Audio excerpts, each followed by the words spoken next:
So for segment 1 today, we're going to finish up the Hyperborea series. I know you're all sad because there's a lot more we could cover. We could cover the referee's manual as well. But really, at this point, you either want the game or you don't.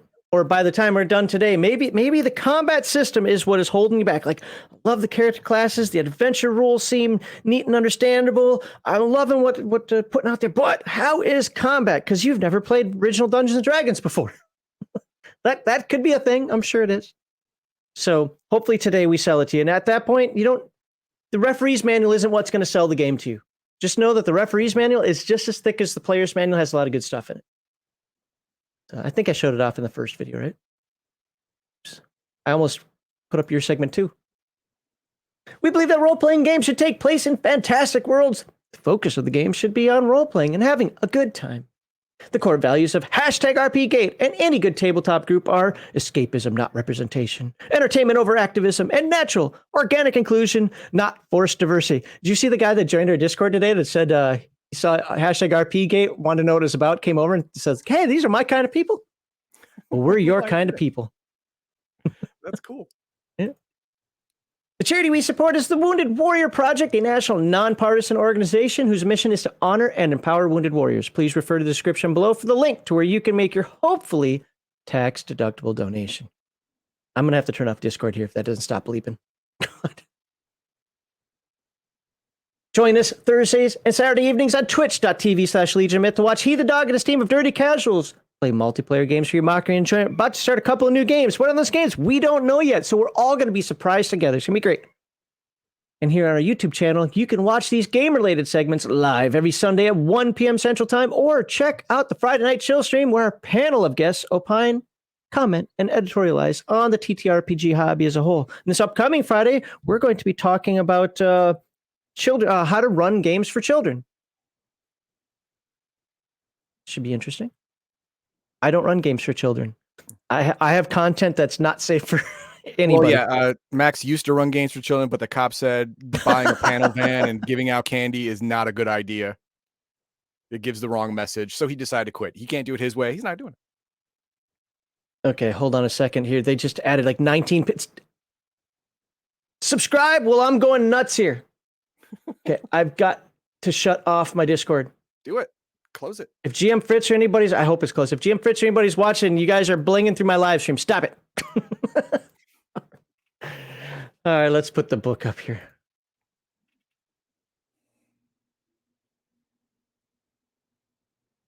Okay. And here we are. Now, today, theoretically, is going to be long, but it's not. Well, I can't say that because as soon as I jinxed myself, now it's going to be great. So here's the plan for this. The plan is, hold on. Discord apparently isn't fully shut off yet. Right there. Quit Discord. There, I'm out. So the plan for today is we're going to cover combat. The important things that we're going to cover are going to be the combat matrix, things like saving throws. We're going to look at the fact that there are other options in the game. But we are not going to address them unless something really strikes Heath and Doug's fancy. We are not going to go over every combat option. We would be here, even though it's only, 26 pages, we will be here forever because we're probably going to explain some things. Okay. The goal is just the basics, but have you understand it when we're done. So 260. So 261. Boom. Right. So combat. First thing you're going to notice is, let's just go right to the chart. Unskilled weapon attack penalty. Do you remember when we talked about character classes? And it said you can use these weapons. For the warrior, it was all of them. Well, for the magician, it wasn't all of them. It was things like dagger, staff, whatever else, sling that was in there, right? Well, let's say you're a magician of some sort and you want to use a two-handed sword. It's what you got, right? It's what you got. It's what's in front of you. What's going to happen is you are going to have an attack penalty of -4. Put a -4 to your die roll. Okay. Then when you compare it, when you compare it to the combat matrix, which we have looked at the combat matrix a little bit when we went through character. I don't think Heathen Dog was here that day. But we did look at it when we went through the character classes. We'll take a look at it a little bit more in a bit. But it'll be -4 to that roll. That makes it, what, a 20% more difficult attack. One of the things that I want to stress is stop saying, I can't use a sword. Yes, you can. You're just going to suffer a -4. Now, is 20% a lot? Depends on the fight, really. It could be. But if you're a 5th level magician swinging at a goblin, or, okay, they probably aren't things have gone wrong to get you to that point. Well, yeah, right. Mistakes were made or situations turned pear-shaped on you, and this is what you got. Stop bitching and try and save your life. Right. I probably shouldn't have said a goblin because it's Hyperborea, but, again, D&D mindset. Cleric is -2, except for the priest and shaman, and that does make sense for them because the druid and the monk are much more of a martial type base. So and the cleric itself is. Yeah, they would have more of a rounded education on things that hurt people. And the thieves all get -2 because, they've got to fight. Now, why isn't the warrior on here? Because you didn't get minus for anything. Right. I already gave you the answer to that. You can use any weapon. Yeah. But that doesn't make sense. A real person has this. Look, guys, it's a tabletop role-playing game. It's one of the things I've been talking about a lot recently with regard to other games. I used to be like this. Heathen Dog probably was around when I did it a few times. I used to have kind of a simulationist mindset. This is just a tabletop role-playing game. You're to play a hero in a Conan-esque pulpy world. Enjoy it. You're a warrior. You can use everything. Okay? And then they had the weapon mastery or whatever it was called anyway. So now you want new weapon skills. Do you remember? Again, a lot of this is already baked into character creation, which is an amazing thing about this book. Do you remember that at 4th, 8th, and 12th level, you could gain a new weapon skill? Can it be any weapon skill, or it has to be in your repertoire of class? No, all of those weapons that it lists, it's not like weapon proficiencies from our 2nd edition days. You automatically get all of those. Okay. Now you get to add any more. So let's see what it says. Okay. So if you are that 5th level pyroman or cryomancer or whatever, and you have a 2-handed sword, people are going to laugh at you until you use it correctly, because at 4th level you took that proficiency. Yes. By the way, please monitor chat for anything that pops up that's good for us to respond to. So learning a new weapon is dependent upon training and practice. A player can defer development of a new weapon skill if proper practice and training are not possible. Classes whose favored weapons are any need not concern themselves with the addition of new weapon skills unless they're exposed to weird or alien weapons outside of the human experience. Okay, let's say that again because that's funny. Weird or alien weapons outside of the human experience. Why does this game say that? 2 reasons. Because there are some stuff that is just old tech or alien based or so incomprehensible to the normal person that they're just not going to be able to learn it. Good answer. The answer I was looking for, but you talked around that, was this. This is a game of weird fantasy. That means there are alien ray guns in the game. Pew pew. Yes. Now, they're not exactly used like, just some random laser from Buck Rogers or something, but I was going to say Duck Dodgers, but okay. Duck Dodgers, there you go. Weapon mastery. Fighters in the subclass are eligible for weapon mastery. We talked about that with we just want to talk about combat today. We talked about that with character creation. Just want to talk about combat. But what does weapon mastery confer? A +1 to hit. So, you roll that die, you're adding 1 to it. +1 damage bonus. Whatever the die roll is, if you roll a d6, it's d6 +1. Sure. Plus strength, plus whatever. Increased attack rate. What does that mean? Well, let's look over at this chart. Can you guys see that chart? Hopefully. Can I zoom in one? Yeah, I'll zoom in one. Yeah, let's go to, I want to look at a sword. Let's just go with a regular. Yeah, rate of fire type thing. I get it. Melee weapon, close quarter. Okay. So this is every melee weapon. Nice and simple, right? Normal people attack one attack every round. Yeah. Master, if you're 1st to 6th level, if you've mastered it between 1st and 6th level, you get 3 attacks every 2 rounds. What does that mean? 2 attacks the first round, 1 attack the round after. It says that specifically 2-1, not 1-2.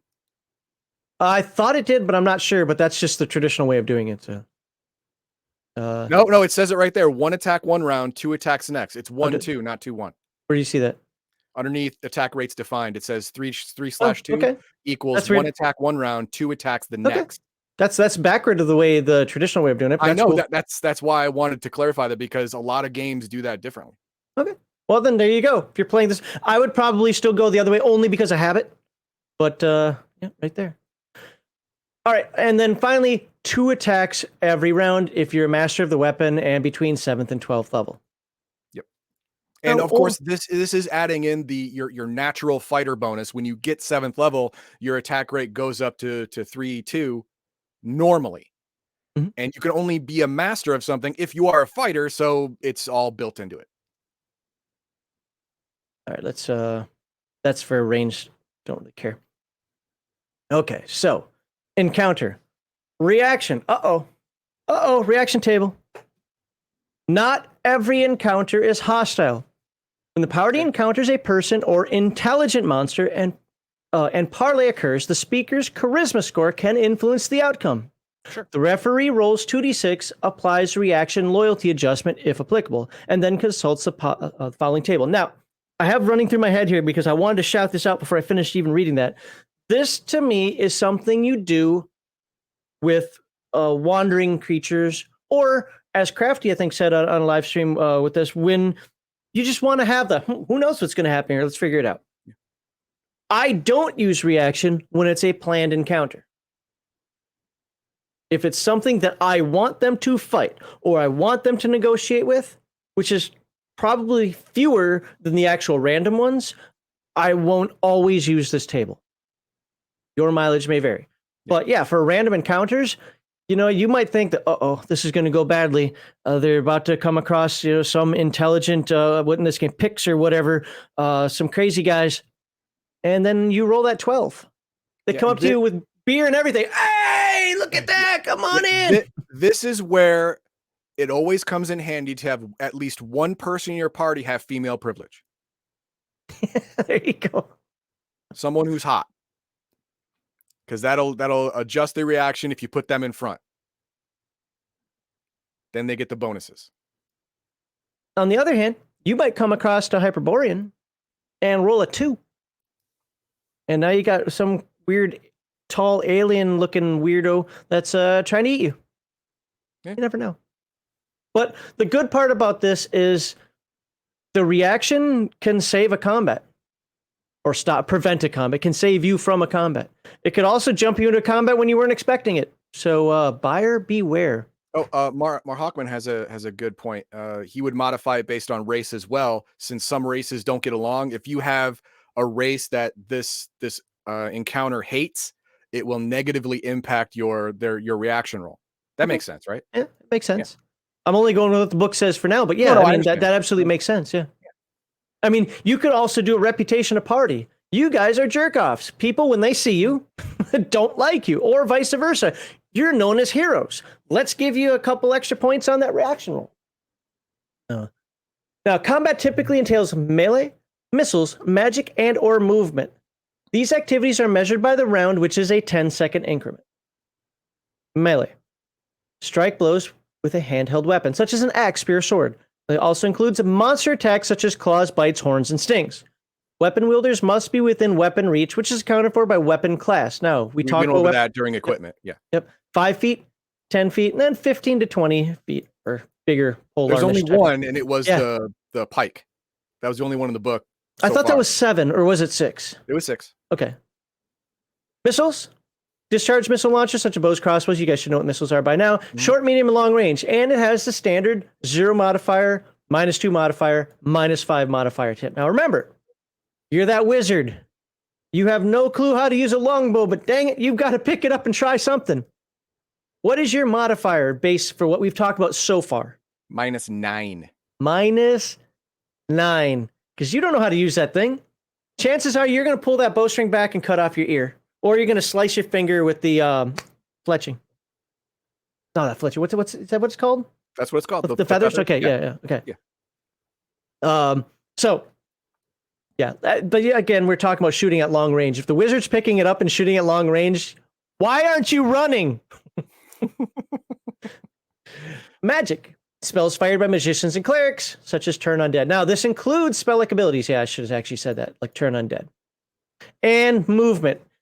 Let's slow down a little bit here, because there's going to be a couple things I want to talk about later when it comes to movement, I think. To advance, run, or charge during combat. Each combatant has a movement rate that is typically determined by the armor worn, as we harped on in the past. In general, movement during combat can be exercised as follows. Do you remember what the movement rate for a human and plate mail is? Let's 40 minus 20. Yep, 20, right? Hey, Heath Dog's been paying attention. Yeah. Have you been paying attention? Subscribe to pay attention. Now, cautious advance, you can move your full movement in feet per round, but no engagement. Okay? Double move, this is running. Double your movement in feet per round, no engagement. Half move and engage. You can do half your movement in feet per round, followed by engagement, which means you can attack. And charge attack. Run up at full movement in feet per round and make a charge attack. +2 damage, -2 AC. That seems actually... Well, yeah, but it should say in there, charge attack is not applicable to missile or magic. Yeah, well, Because I think it is. I'm someone charging me with a bow. I'm not really worried about it. You know, I like whatever. Yeah, but I don't think charge attack, because that's a special attack form. I don't think that falls under magic at all. I don't even think there's an option for that. So, all right. If using the optional last strike rule, a melee combatant may take a full move and attack once at the end of the round, or take a double move and charge attack +2 damage, -2 AC at the end of round. Combatants who act at the end of round have sacrificed their position in the initiative order. Yeah. The only time I would use that optional rule is if they are on horseback. Okay. Yeah, movement is one of those things where I think it's very argumentative in games. And this is why I understand why some games have, we'll put it out there.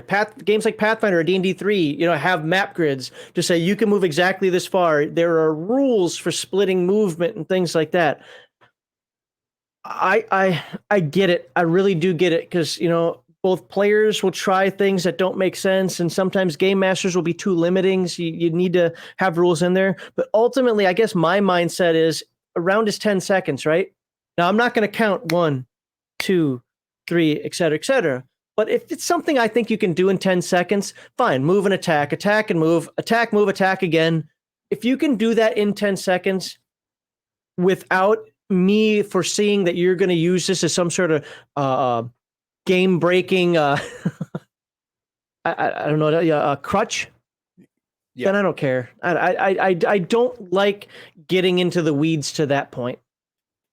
But I understand why rules like that are in the game. Yeah, this whole thing is to stop people from being a comic book Flash, where you move, attack in the middle, move again, and you can move far enough to where no one can hit you, so your minus armor class doesn't matter. Yeah. Yeah, this is stop people from breaking the game like that. That's all it's for. Other combat actions. Now, here are other things you can do. Find an ally's wounds, broach a keg. Wow. Cut open a straw cot, because why? Drag a heavy chest. But these are great examples of things that will happen during an adventure, though. You're just going, why would I do that during combat? Well, you know what? The fighter is got your back. You're trying to find the goods. Where do you hide it? The thief is in there trying to cut open the straw cot. Now you know what you can do. And here's some other examples. All right, let's scroll down. Attack roll. All righty, you ready for the attack roll? I hope you are. Hit me. Come on. Ha! That's good. I see what I did there. You see, I saw what you did there. Yeah. A D20 roll that determines whether an attack hits or misses. Okay. Almost every combatant has a chance to strike an opponent. Many attack rolls are modified by attributes such as strength and dexterity, special abilities, sorcery, and other factors. Yep. If if the referee deems it appropriate, all natural 20s are automatically hit, and all natural ones automatically miss. Or the optional critical hits and misses rules may be used. Okay, now this also implies that under normal rules, D20 natural 20s don't automatically hit, and natural ones don't automatically miss. That's a tough one for me, because 5% doesn't sound like a lot, but it can be a lot. To go from like, well, it's almost impossible, but if you roll a 1, well, almost impossible sounds like it should be a 1 on a 100, not a 1 on a 20. But anyway, that dives too deep into the weeds. In combat, many circumstances necessitate modification of the D20 attack roll or the defender's armor class. These modifications are often noted as a bonus or penalty to hit. Obvious enough, standard modifiers are attribute related, such as dexterity modifying a missile attack or strength modifying a melee attack.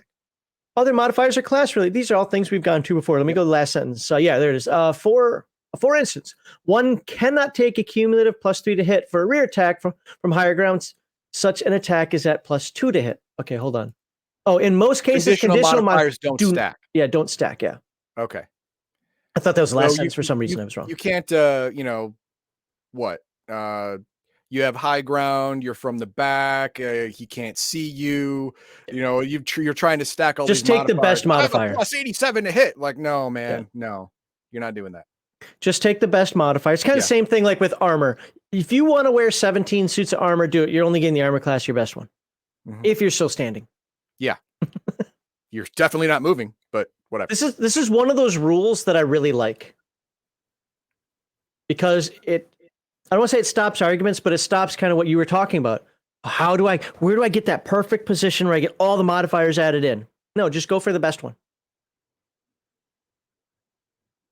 Okay, it explains the modifiers there. I feel like I'm missing a page, but I'm not. There's something I wanted to cover. Rear attack, armor class. So, by the way, there's a difference between attack roll modifiers. So, when do you apply attack roll modifier and when do you apply armor class modifier? It's pretty simple and something that I really like about this game.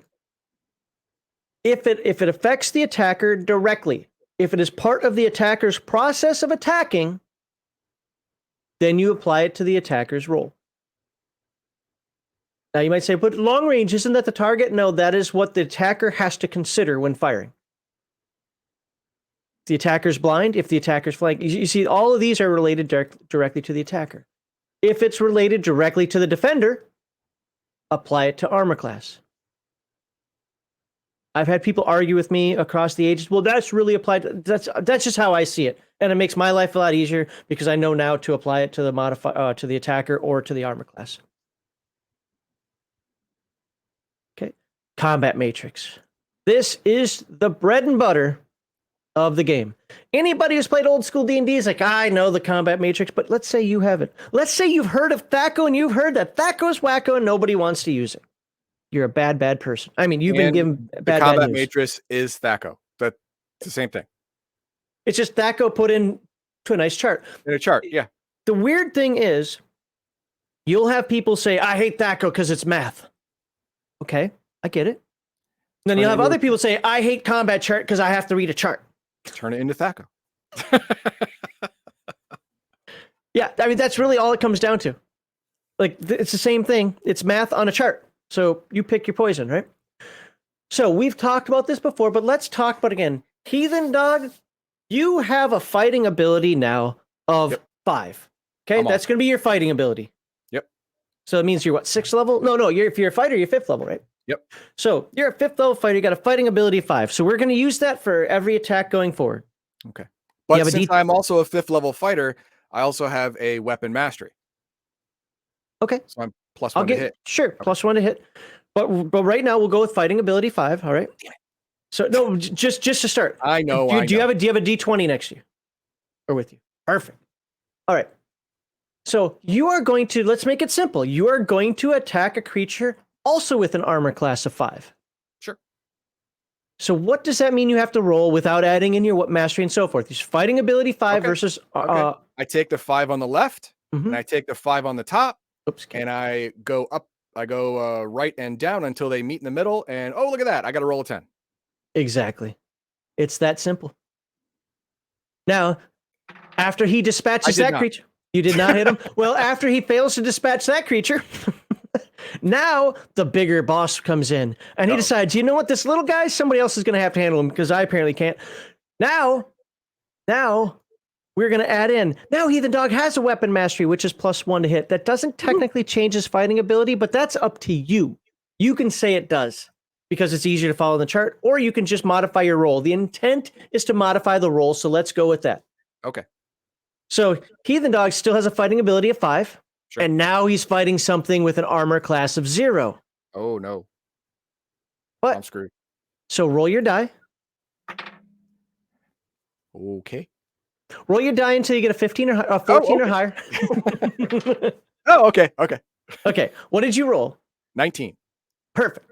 You rolled a 19, but what is the actual result? 20. 20, because he had the +1 due to his mastery.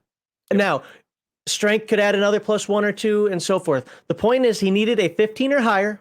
He rolled a 19. He then added his modifiers on top of that. Boom. Now you're like, well, what about armor class penalties? Well, you know what? He's attacking that ogre from behind. I know I keep using D&D terms. I apologize. It's what I know more. I forget blindside. Oh no, actually a blindside attack is a bonus to you. I want to do one that's defenseless. Defender's fleeing. There you go. Defender's trying to get away. So it's an AC modifier of -2. Now, this is where things get weird in the game, at least to me, and somebody can correct me if I'm wrong. A -2 means a penalty of 2, not actually a subtraction of 2. Right. If I am incorrect on that, if somebody in chat knows, please post it into chat now so that I'm not putting bad information out there. But my understanding. Hang on. Try this on for size. Let's look at the other ones. No. Let's do that one. He's fleeing. So he's at -2 to his armor class. So go back to the chart. Okay. Instead of modifying the armor class on his chart, treat it just like you did for my bonus to hit. Affect the die roll that I need to do. So for example, he's got armor class 0. I needed a 15. I see you're saying apply it to the target number, not to the chart. Got it. Yeah, I know that target number, not his that makes armor sense. class. You win. And so you can keep the armor class, you can keep the attack, the attack, whatever it's called, my 5. And it will I will get a +1 and he will get a -2. So I got a 20 and I only needed a 13. Yep. 100% you win. I wasn't comparing it to the target number, which I should have. So yes, you're right. You're absolutely right.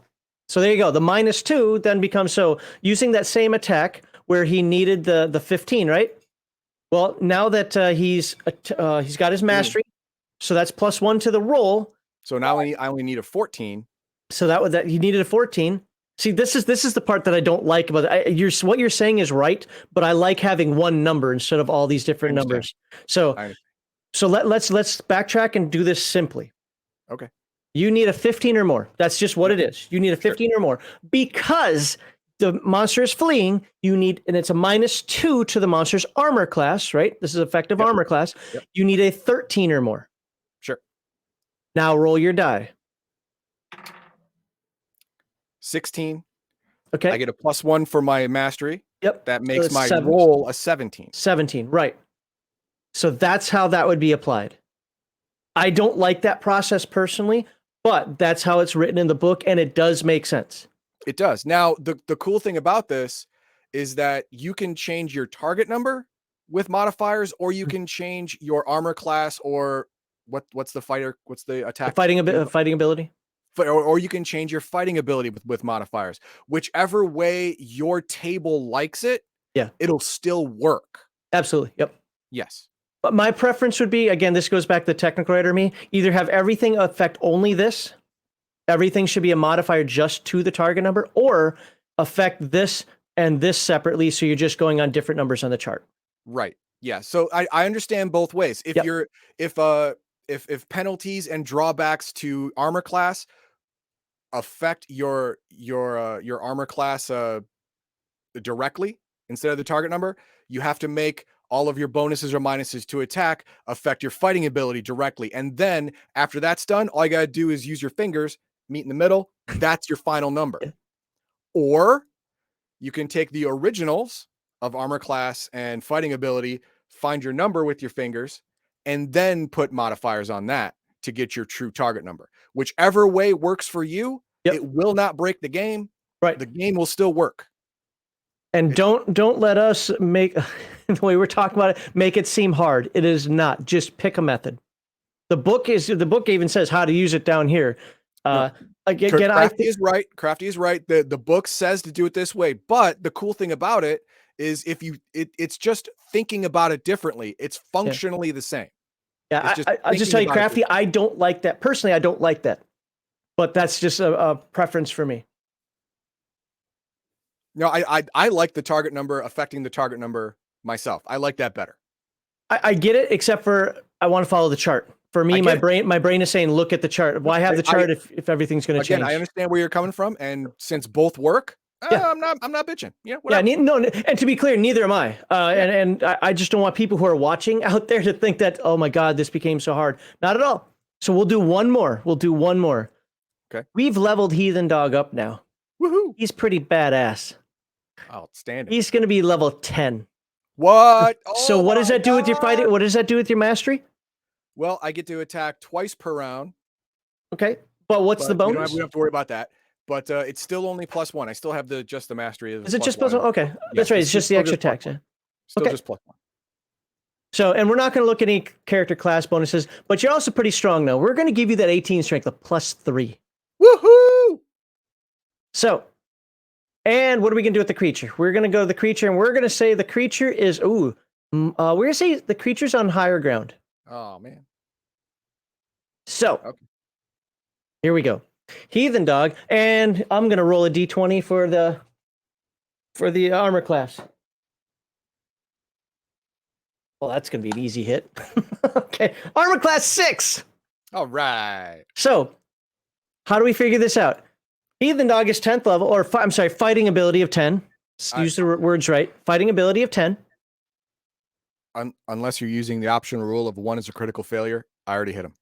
Okay, that's fine. But let's talk about it for the people out there. Fighting ability of 10. And then he has mastery.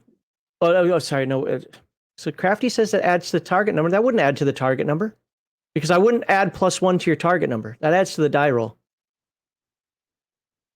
Because adding +1 to your target number makes the target harder to hit. Well, no, it's the whole thing of bonus or minus. Is it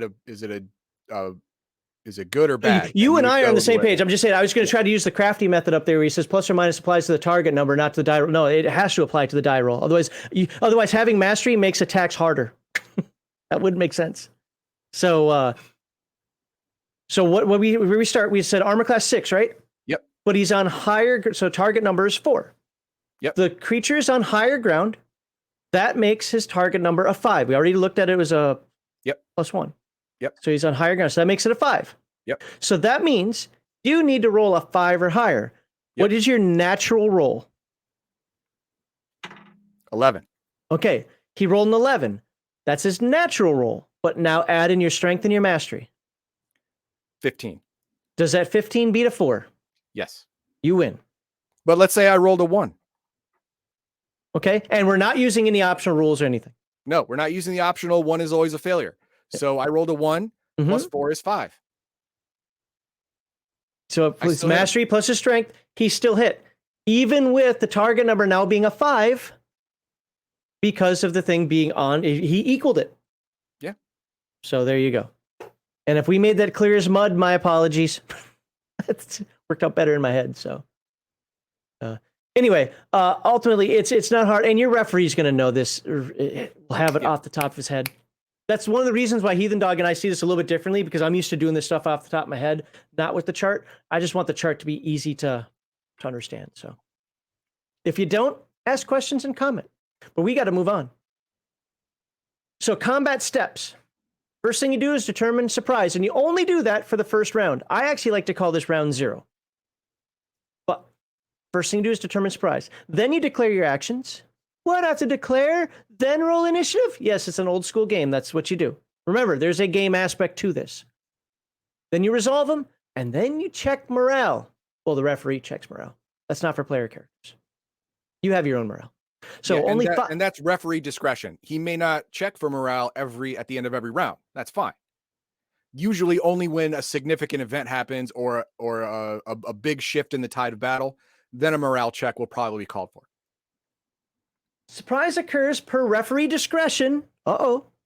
Per referee discretion, when 2 or more parties meet abruptly and 1 or more is caught off guard. A d6 is rolled.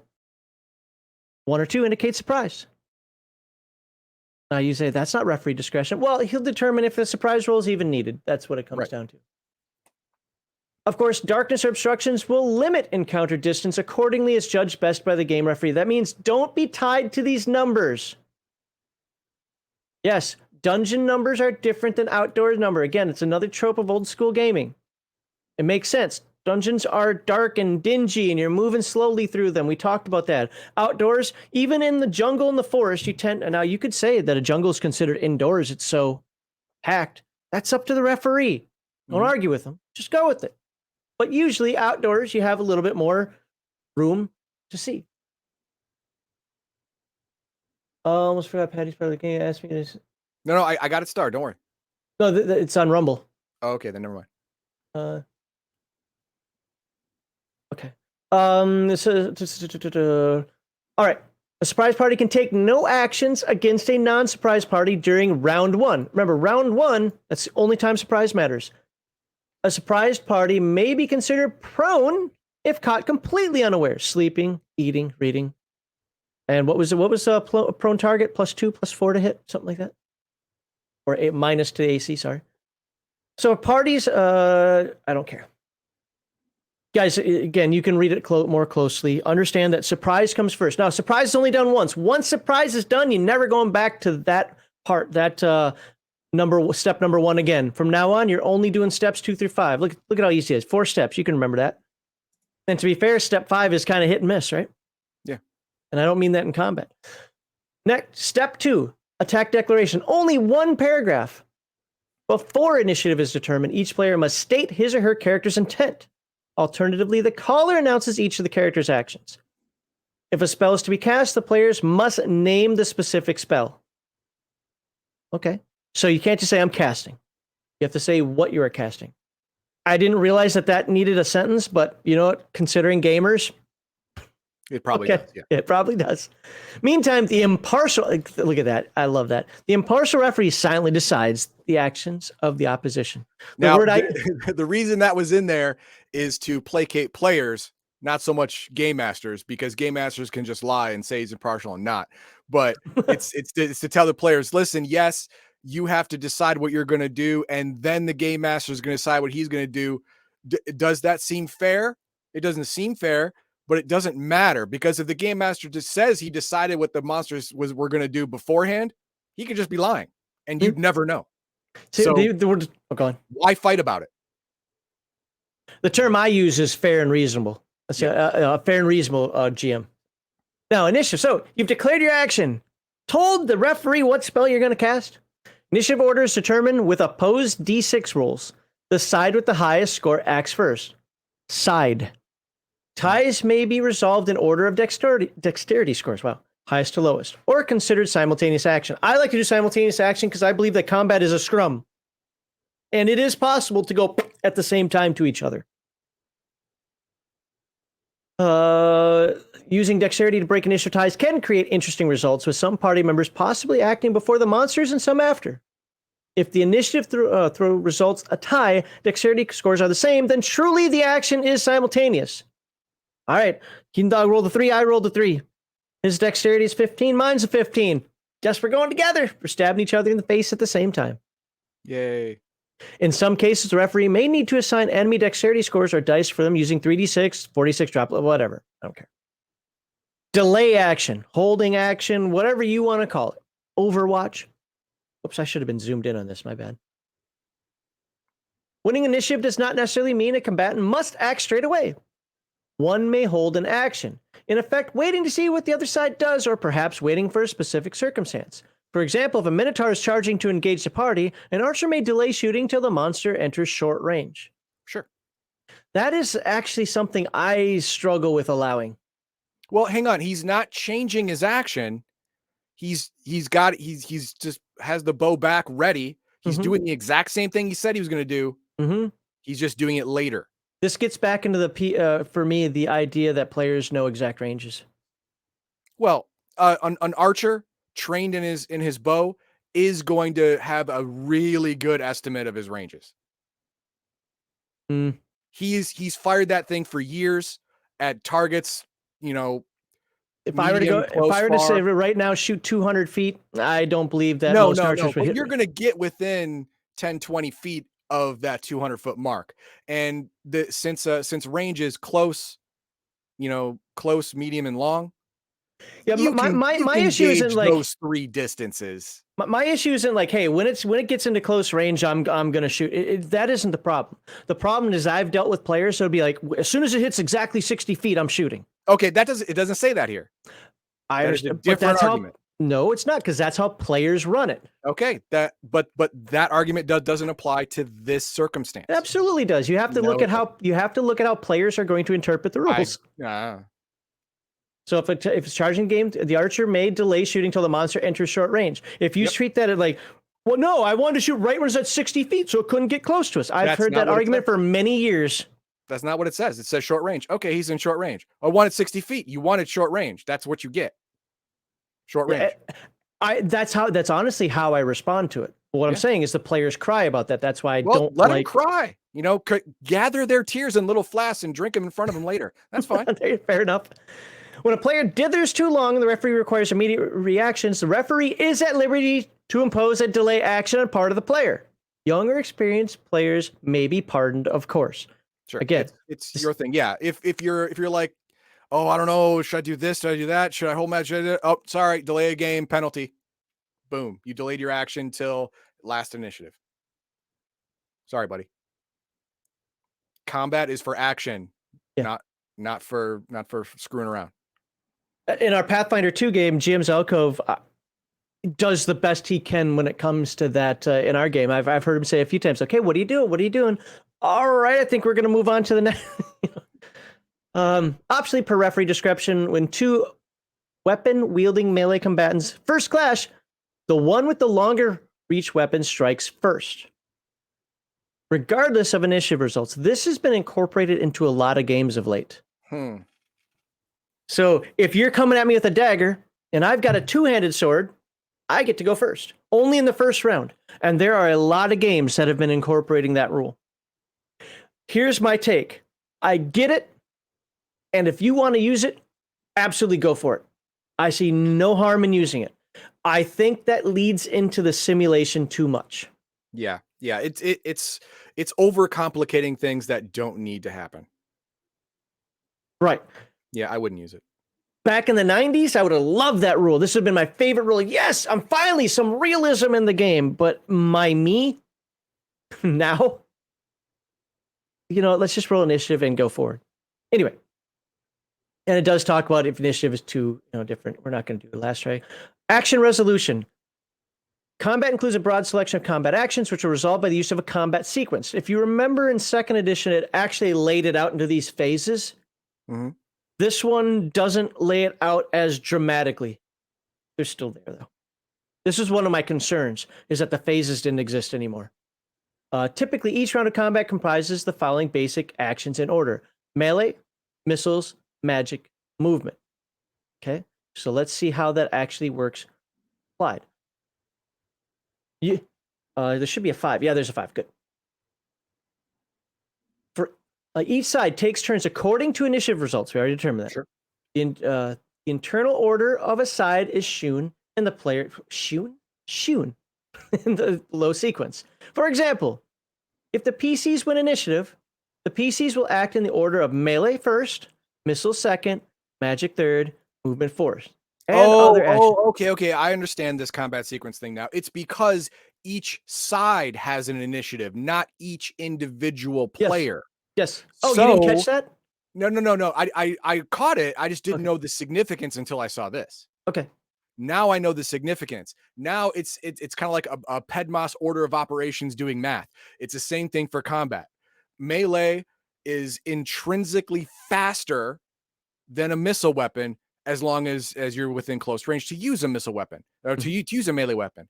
But missile weapon is intrinsically faster than a magic attack because there's hand movement, chanting, and stuff like that. In a magic attack, it's slower than a missile. But taking your movement is intrinsically slower than a normal magic. Okay, I get it. Yeah. Okay. Yeah. Boom, boom, boom. Yeah. 100%. I'm on board. So there's a caveat to everything that you said there, and that's from a stationary position. So if we're already fighting, cling, cling, cling, cling, cling, absolutely right. Yeah. If you're shooting and you're not moving, or you're just like, I'm waiting, okay, you're right. Magic, yada, yada. Okay. Movement. You can move, standard rate or double rate, which is a run, right? You can move and melee, move half and attack. That would happen if you have to move to get to the attack. It happens in the fourth, not phase. Move and missile. You can move half and fire, and move and magic. So if you're not moving first, you do it right. You do it 1, 2, 3 here.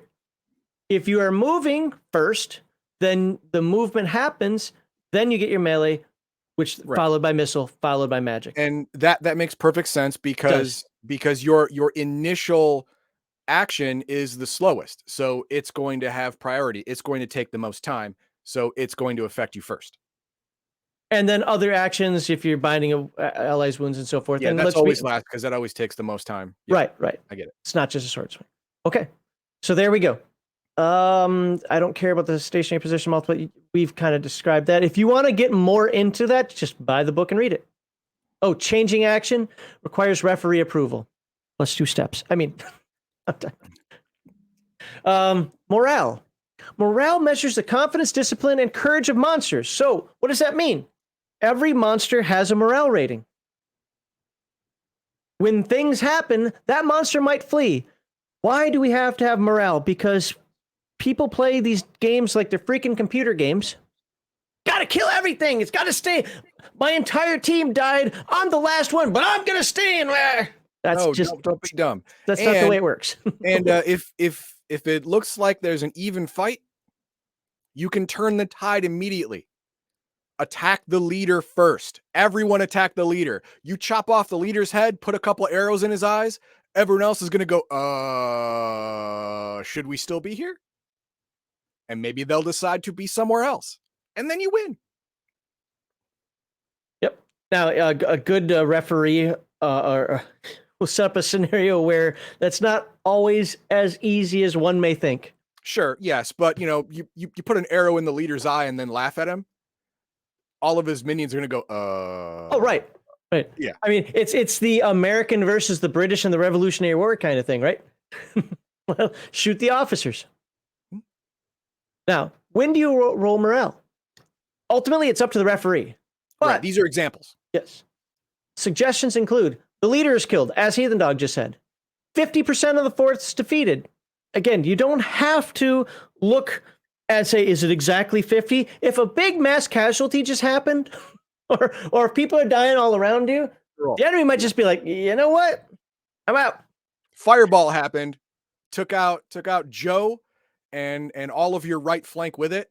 Sure, you've got the center and left flank. It's only a third of your forces, but everyone who saw that went,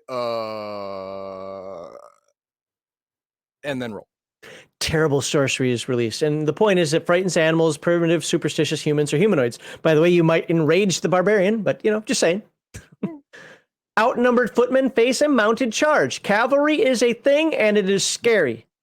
Unless you have a pike, then I won't have them roll. If the footmen, if the guys on the ground have pikes, then they're not gonna break because of a charge. I stress the word guys, not a guy. But yes, enemy holds a fortified, nigh impenetrable position. You finally realize, you know what? We're not going to win this. Yeah. Well, if let's see, if the Orokai didn't have a huge bomb, they would have looked at Helm's Deep and went, nah, and then went home. Like, no. And then, enemy comprises uncontested flyers. It's a morale. That's another high ground thing. Yeah. Yeah, I guess. Okay. Enemies. Oh, uncontested. That means there's no archers or anything shooting. Okay. No stop them. Yeah. They're just going to swoop down and pick you up and drop you from a high place and kill you. Yeah. All day long. And there's nothing you can do. Enemy seems impervious to harm. Yeah. That would suck. We can't hurt it. Why are we still here? Yeah. I shot it in the eye and the arrow bounced off. I left the oven on. Significant hit point loss. Yeah, I mean, a creature, especially a larger or a more menacing creature, when it gets down in hit points, it's probably going to be like, you know what? It might be time to run. I want to live. That's the thing, is most creatures want to live. Most creatures don't fight to the death for death's sake. Right. They're fighting to the death. It's really to protect something. Now, you can argue undead and some other mindless creatures that, whatever. Controlled creatures of some kind won't run. I get it. That's fine. And if the result is equal to or less than the subject's morale, was it ML? So morale. Oh, I guess that is just the. I was going to say morale level, but no. Less than the subject's morale, it continues to fight. If the result is greater than the subject's morale, it attempts to retreat or surrender. Whichever has the best survival odds. That's combat options. We are not going to read through these unless Heathen Dog's like, ooh, I got to see that. We're just going to read them off. Choose one. Okay. Charge attack. That's your choice? Okay. Fighting, no. Fighting withdraw. Actually, I have my choice, and I'm going to come back to it. Fighting withdraw. That's going to be my choice, by the way. Flask hurling or oil burning. And it's got the different types. Mounted charge. Okay. Yeah. Mounted combat, mounted charge. Again, we're not going to go into that. We're just letting you know that there are rules for it here. Unarmed combat, pummel. What's this one? Oh, grapple.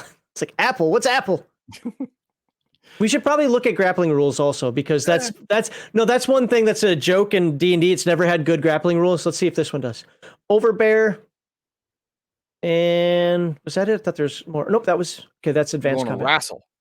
So we're going to look at the fighting withdrawal. Why am I looking at this one? Because this one has caused a lot of arguments at tables.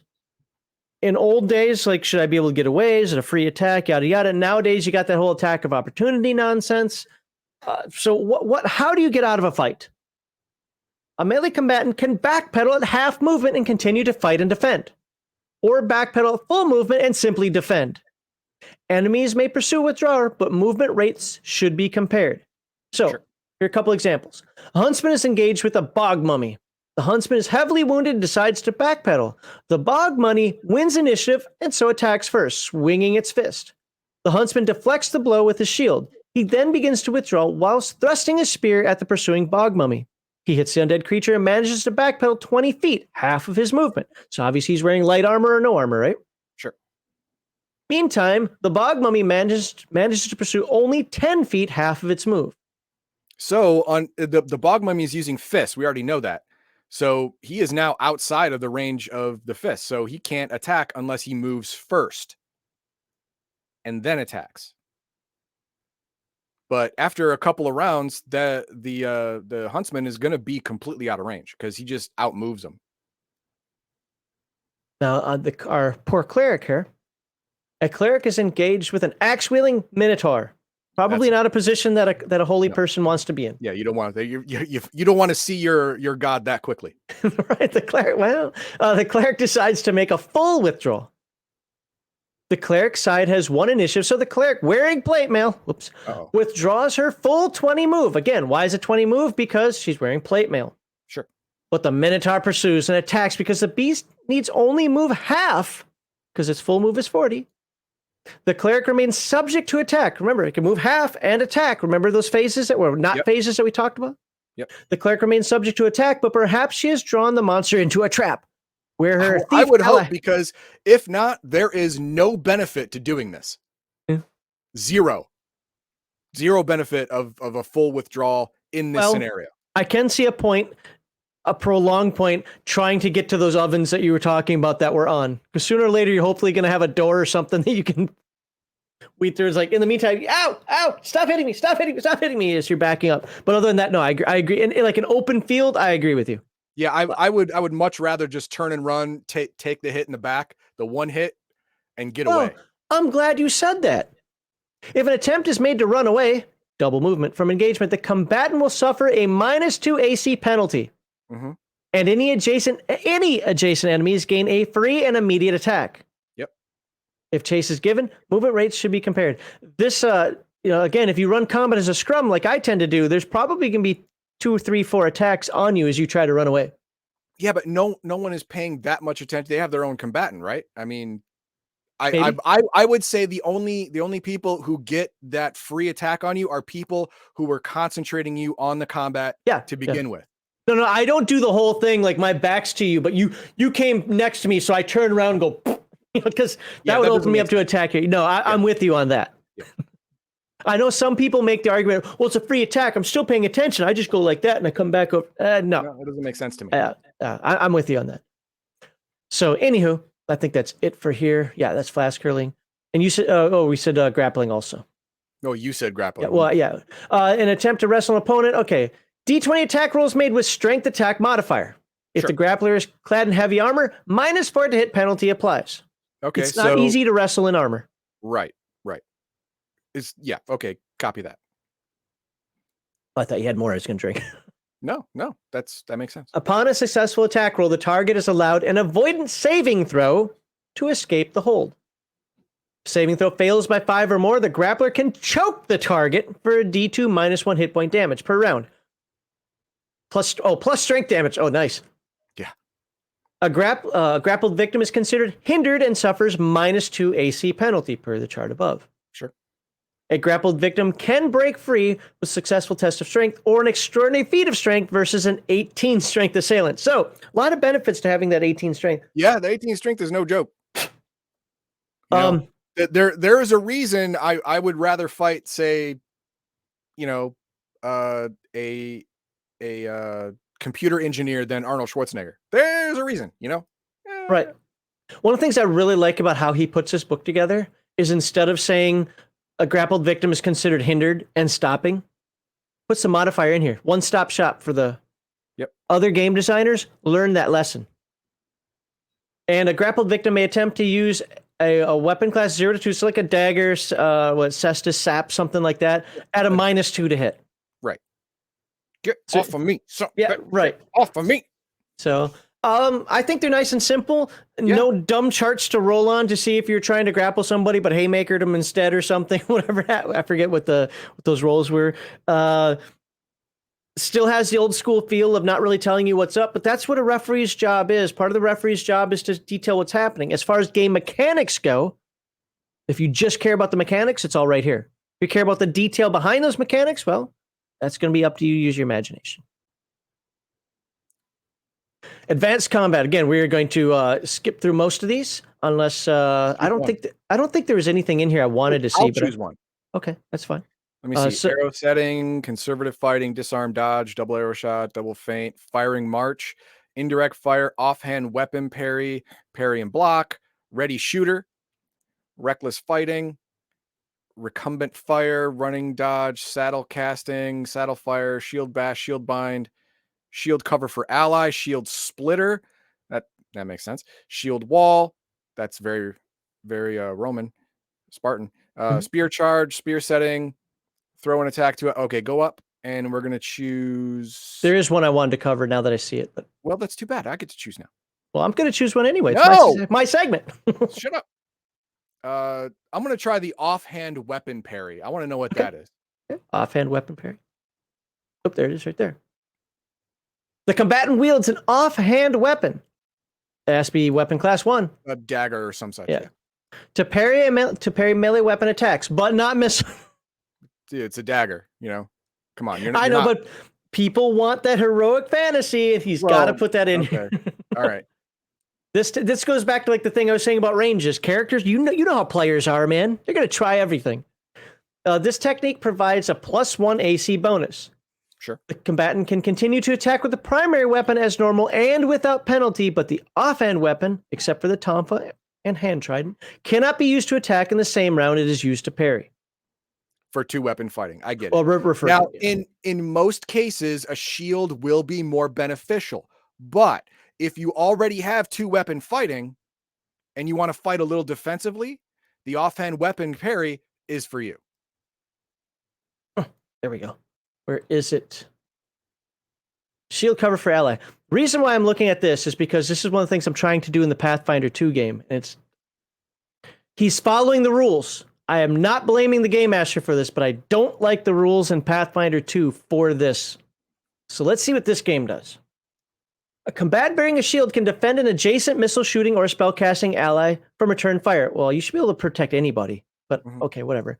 The defender thus provides his or her shield's AC bonus as a defense adjustment. If applicable, the ally, of course.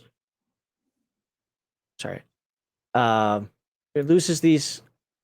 The shield bearer loses the bonus. Yeah, there we go. Yes. Loses the bonus, but then that makes sense. So I'm protected. My shield's over here. However, I'm doing that. I'm not protecting me. I'm protecting Heathen Dog. Shield cover for ally can be used in conjunction with a cautious half move fighting withdrawal, assuming the shield bearer and ally are withdrawing together. Right. That makes sense. Okay, that doesn't really give a lot, but I mean, but it says enough. It's my shield bonus is what's added to it. Right. Okay, that's all right. Makes sense. Where are we next? Critical hits and misses. A critical hit on a natural 20 roll that results in bonus damage. Do you remember what the bonus damage is? Not at the moment, no. Okay. So a fighter. I'm sorry. Oh, no. I was reading this wrong. Oh, when I looked at this last night, I read it wrong. I'm going to have to go through this again. Critical hits can eliminate attrition associated with round-to-round combat. Any creature that can be hit and damaged by physical blow is subject to a critical hit. By the way, you don't have to... This isn't D&D. I know. I'm sorry. I'm using a lot of D&D monsters. It's what I know. You don't get to backstab amoebas or jellies. What were they called? Green slimes. Whatever. Yeah, they don't have backs. Okay, that's it there. To qualify for a critical hit, the combatant must first score a natural 20 attack roll. Once the criterion has been established, a D6 is rolled. Yeah, this is different than what I thought I read yesterday, so my bad. So a fighter on a roll of 1 adds +2 damage. On a roll of 6 adds ×3 damage. This is actually what I was going to talk about. The multiplier is to the die roll. Not the result. But here, because the result has strength bonuses, weapon mastery bonuses, stuff like that. It's just the die roll. And then you add these in later. Yes. Bonus damage is applied after all damage dice are rolled. For example, 16 strength critical with +1 Morningstar delivers a critical hit to an 8-man for ×2 damage. The Morningstar now inflicts a base 2d8 damage. Because it was 1d8, right? Yeah. Followed by, after the 2d8's rolled, +1 for the magical bonus. Not +2. You're not doubling this. Just +1. And +1 for the cleric strength bonus. Sure. Makes sense. Okay. All right. So you can already multiply damage. Yeah. Critical miss. Let's see. It's got critical misses on here. We're not going to. That would be so embarrassing. We're not going to dive into that. We're going to go into saving throws next, but I just want to show you that it's here. Trip, fall, stumble. Those are things that can happen to you. And saving throws. We're going to talk about saving throws here in just a moment. So this is monster saving throws right here. One chart. There you go. You got it. Sure. So let's zoom out because I want to read that first paragraph because I think it tells the most. Saving throw represents one's chance to avoid, resist, or reduce harmful effects.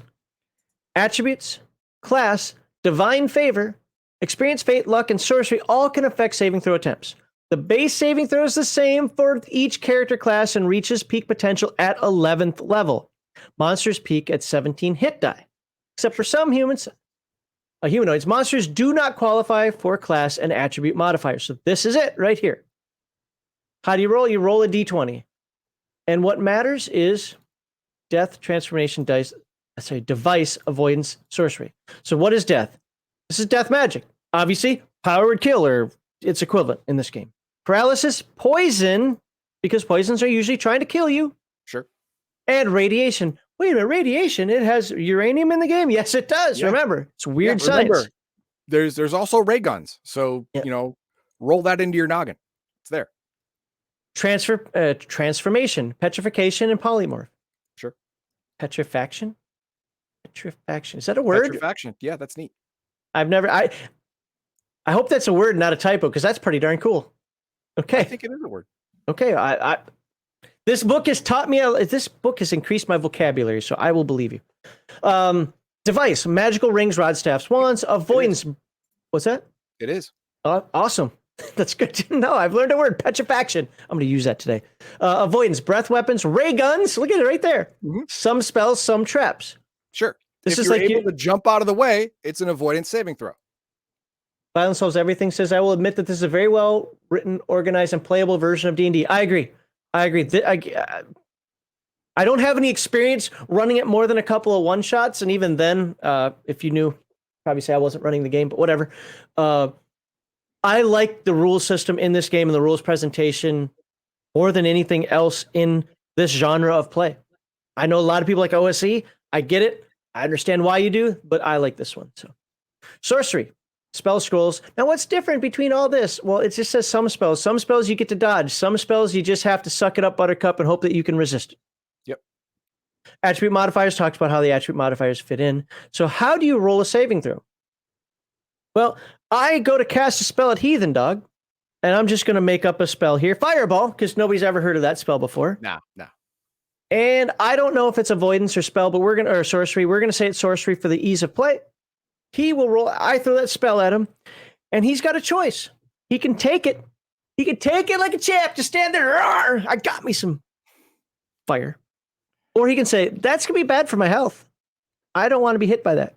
And when he says that's going to be bad for my health, I say, roll a saving throw. And if he makes a save, he takes half damage.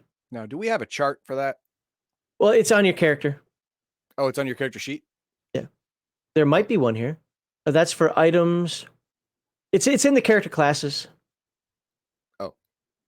It should be reprinted there as well, but whatever. Yeah. Let me go up. Nope, that's just for monsters. Oh, is this for everybody? I wonder if this is for everybody. No. Because it said character classes reaches peak potential at 11th level. But it says level right there. 17. This one goes to 17. Yeah, but it has level right there, and monsters don't have levels. So we don't advance beyond 11? Okay, so my saving throw is 11. Well, because 11 and 12, because the game doesn't go past level 12, and 11 and 12 are the same. Okay, fair enough. Okay, then it's for everybody. Got it. 11. That's Crafty, that's actually where I've used it.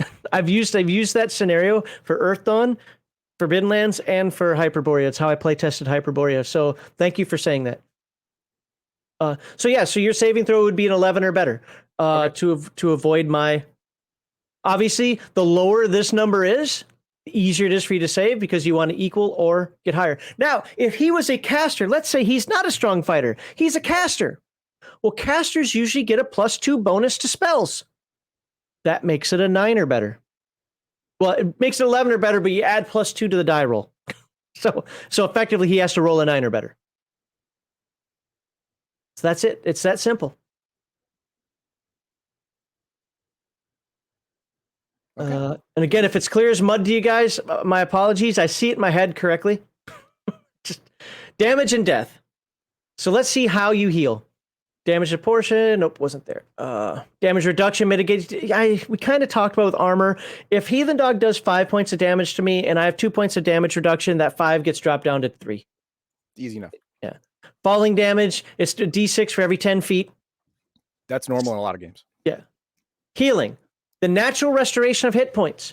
If a wounded character takes proper rest, minimum of 6 to 8 hours per day, hit point recovery is rolled using the character's hit die type. This roll is modified by a Constitution hit point adjustment. Here's what I like about this rule. It's a good balance between old school play, where it would take you a month and a half to recover your hit points, and modern play, where it's just an 8-hour rest. Here, you roll your hit die type, and it's modified by your Constitution. For example, a wounded thief of 13 Constitution gains 1d6. Why 1d6? Because that's what thieves get for hit die. +1 hit point of healing per day. Now, does this mean theoretically, if that thief with a 13 Constitution is level 1 and takes 3 hit points of damage, that thief can heal and be back up the next? Yes. But at higher levels, it's probably going to take longer. Those averages are going to kick in. So theoretically, yes, you can heal quicker. At the same time, you could roll poorly and not. Or get complete bed rest where there's no roll, you just max it out. Yep. And then, it's considered a maximum hit point recovery. So you'd as if you rolled a 6 on there. So complete bed rest, 7 more. So chances are you're going to be better after a day or 2. But again, that still slows you down. When a person, animal, or monster is reduced to 0 hit points or less, death transpires as follows. Beasts, humanoids, and monsters are dead at 0 hit points. Why? Because it's a game. Once you kill it, you kill it.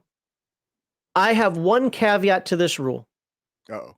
And that's if the players absolutely intend to keep the NPC, usually a humanoid NPC, alive, I'll treat it like we'll call it a gut wound. The NPC is gonna die, but I'll give you a couple rounds to interrogate him, right? To get those last words. But the players have to want that. Common 0 level NPCs dead at -3. I guess I could use that.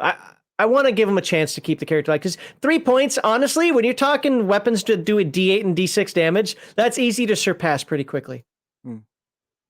PCs and NPCs are dead at -10 hit points. Why? Because you're kind of the heroes of the story. This isn't as much as you think it is, but you're kind of the heroes of the story. So what happens when you get to 0 hit points? The character's unconscious.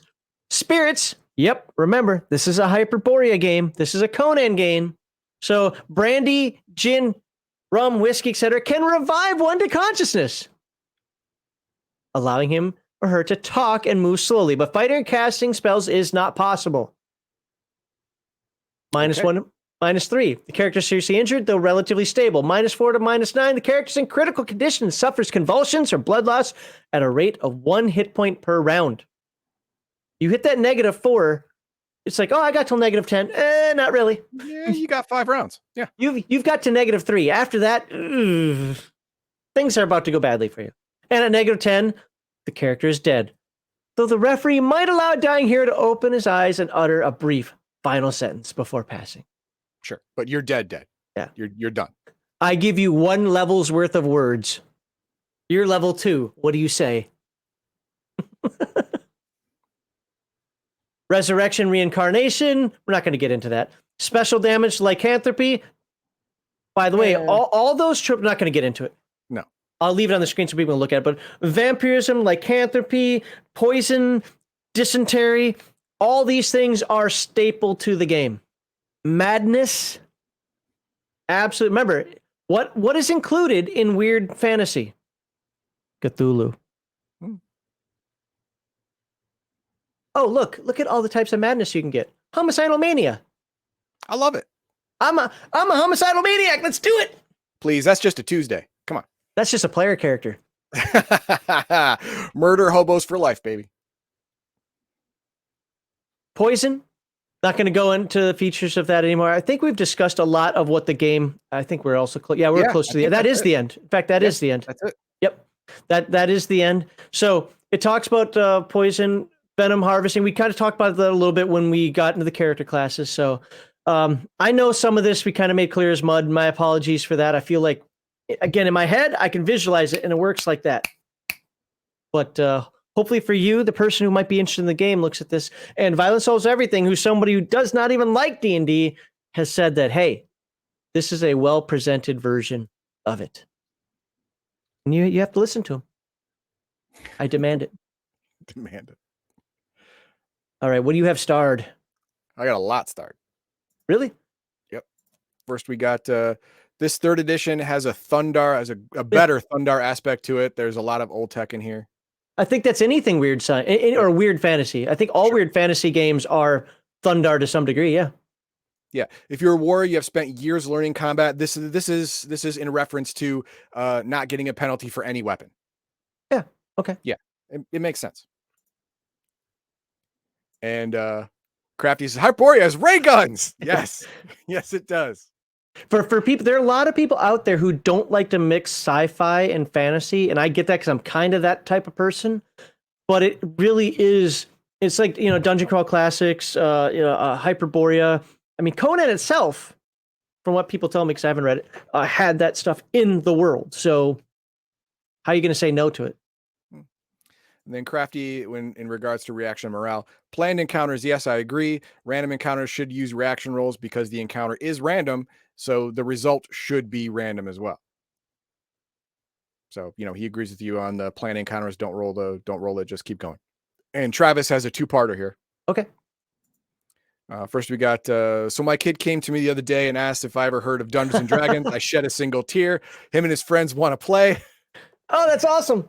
Hang on. I thought they should play an older edition or learn a new game.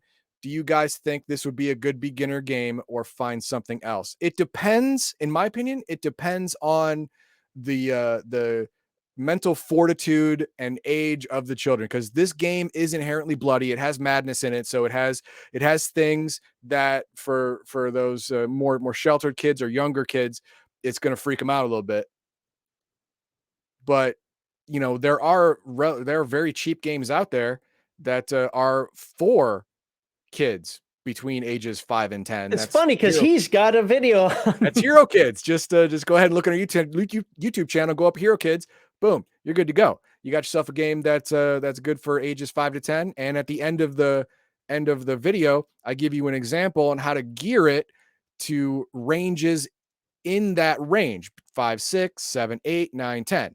As the child gets older, can get more advanced, you can use more advanced combat tactics and options, stuff like that in the game. So I would recommend that. But Max, what do you think? You think this is good for a kid?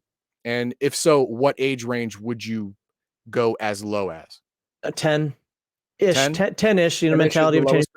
I would actually say, if you're getting somebody into a game now, and pardon me for doing this during a Hyperborea segment, if you're okay with the theme of this game, in terms of like what Heathen Dog said, that it is bloody, it is deadly, and it's got that kind of it's not a heroic feel to it, it's more of a survivalist feel to it, I would actually say Forbidden Lands. I think the more rules light nature of the game would be easier to comprehend. Plus, I would like to see more people get into that myself. But I think any game is good. Even Palladium Fantasy would be good, as confusing as that could be for a kid, because if you're the parent running it, you just control how it's presented, how it's paced out. You don't have to worry about every modifier here and there. Start adding them in as the child gains experience. Gains experience with the game. So, all right, moving on to Poncho Goblin. I do like how Hyperborea does use basically the same number, just feet versus yards. Makes it a lot easier. Yep. Yeah, you don't have to worry about having a whole bunch of dice and worry about indoors, outdoors. Oh, I need different dice, stuff like that. It's just feet, yards. Isn't basic D&D? It's like 1 in 100, right? Or 10 in 100. Like it's 10 yards for underground encounter, but it's 100 yards or feet, whatever something the hell like that. Yeah, I thought it was 10 in 100, but yeah, this is 1 in 3. Yeah, and then you put this one out here.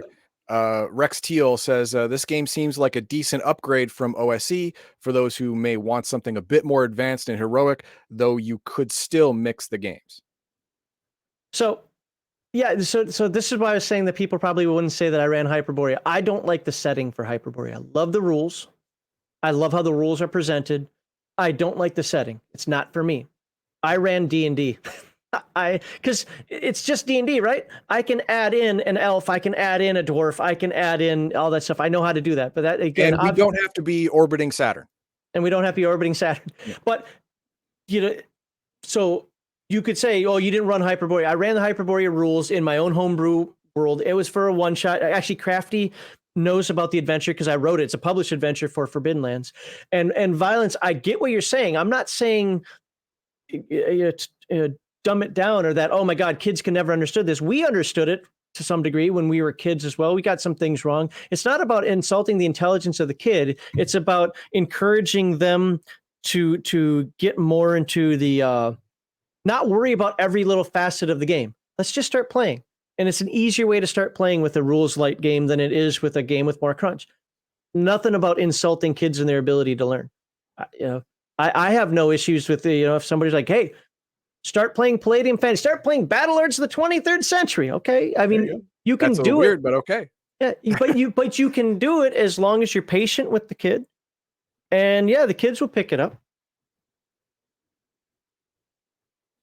Yeah, it does matter how you present. Yeah, exactly. That's the thing, is it just matters how you present it. And if you're patient, absolutely, kids will get it. Hell, they'll get it quicker than we get it because they got younger minds. So. The only thing I would say to stay away from is stuff that is based on existential horror or dread. I don't want a 9-year-old to learn that entropy is everywhere and we're all going to die and the world means nothing, the universe hates you. Are you trying to lead into your segment? I'm just saying, probably wouldn't want that. Are you But trying to it is a good your lead into my segment. Yeah.